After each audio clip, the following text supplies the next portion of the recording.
السلام عليكم ورحمة الله تعالى وبركاته. اليوم إن شاء الله سنقدم درس تحت عنوان النداء للمستوى الخامس ابتدائي في مرجع مرشدي في اللغة العربية من تقديم الأستاذة سناء. إذا كأهداف لهذا الدرس سنتعرف على ما هو النداء، عناصر النداء، أنواع النداء، وإعراب النداء. إذا لنبدأ الدرس بأول جملة المكتوبة باللون الأحمر: يا أحمد انتبه، يا أحمد انتبه. إذا لنطرح سؤال: من الشخص الذي ينادي؟ جيد، إذا نقول من الشخص الذي ينادي. إذا الشخص الذي ينادي نسميه كما ترون هنا المنادي، وغالبا يكون مجهول. كذلك يا أحمد قلنا، إذا يا نسميها أداة النداء، أحمد المنادى. إذا من خلال هذه الجملة نتعرف على أن أهم عناصر النداء هي المنادي، أداة النداء، والمنادى، وأن النداء هو ماذا؟ هو طلب شخص من أجل الانتباه أو الإقبال على من يناديه. إذا لنتمم الدرس من خلال الاعتماد على هذه الأمثلة المأخوذة من مرجع كما قلت مرشدي في اللغة العربية. إذا مثال أول: يا أحمد، يا متدرب، أي عبد الله، هيا مستعملا لوحة التشغيل، أيا عاملا في كل مجال. إذا من خلال هذه الأمثلة نفس الشيء، هناك شخص ينادي على هذه الأسماء: أحمد، متدرب، عبد الله، مستعملا، عاملا. إذا قلنا نسميه منادي، وهذه الأسماء تسمى المنادى باستعمال أدوات النداء كما ترون.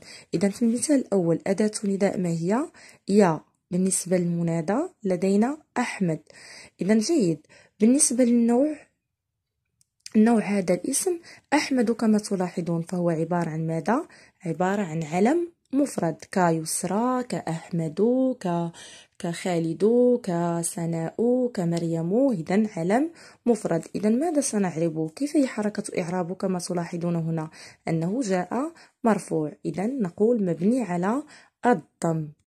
نعم، إذا كما تلاحظون أداة نداء أحمد هو المنادى، نوع علم مفرد، إعرابه مبني على الضم.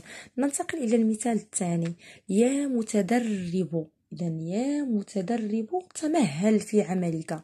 إذا لاحظوا جيدا هنا كذلك لدينا أداة نداء هي عبارة عن ماذا؟ عن يا. متدرب هو الشخص الذي نناديه، يعني هو المنادى. إذا ما هو نوعه؟ إذا كما تلاحظون النكرة مقصودة، نقصد من نخاطب أو من ننادي.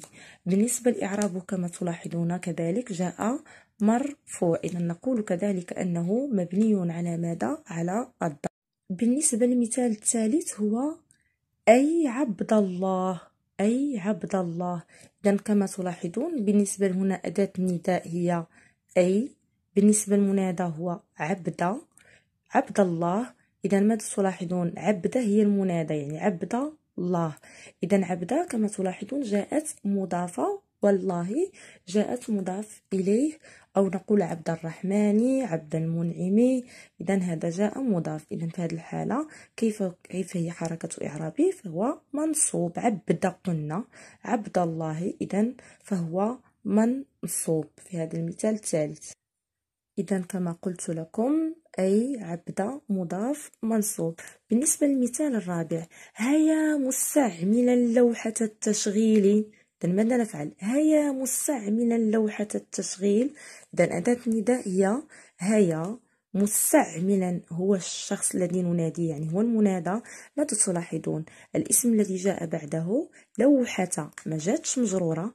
لو أنها كانت مجرورة سنقول أن هذا مضاف، ولكن بما أنها جاءت منصوبة فنقول أنه شبيه. نعم، كما قلنا بأنها جاءت شبيه بالمضاف. إذا نفس الشيء بالنسبة للأمثلة الأخرى. لدينا المثال الأخير: أيا عاملا في كل مجال. إذا ماذا تلاحظون هنا؟ المنادي ينادي على أي عامل في أي مجال، بمعنى أن هنا هذا الاسم جاء نكرة غير مقصودة. كذلك كما تلاحظون منصوب بتنوين الفتح الظاهر على آخره،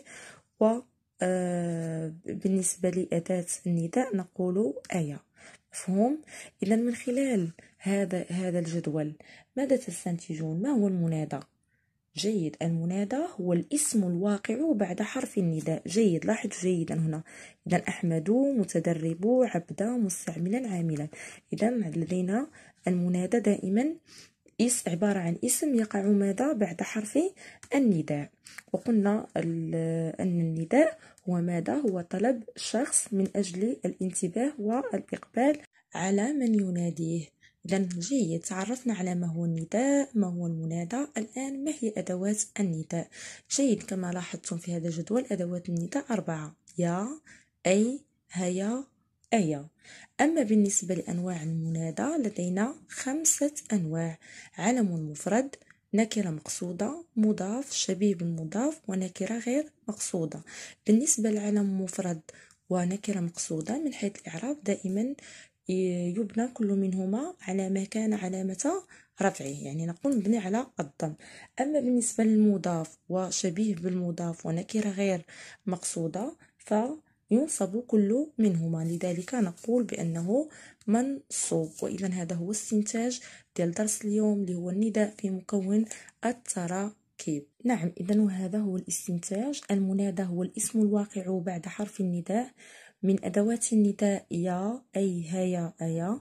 أنواع المنادى 5 هي العلم المفرد والنكرة المقصودة، ويبنى كل منهما على ما كان علامة رفعه.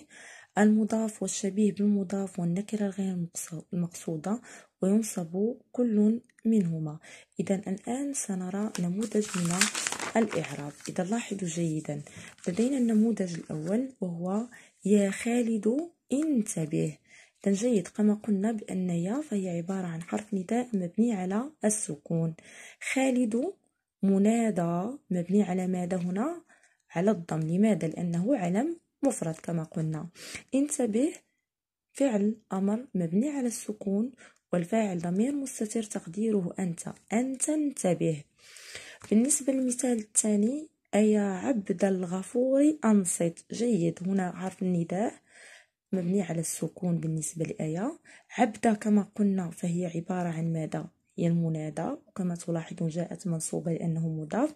إذا نقول منادى منصوب لأنه مضاف. الغفور مضاف إليه مجرور. أنصت كذلك فعل أمر مبني على السكون، والفاعل ضمير مستتر تقديره أنت.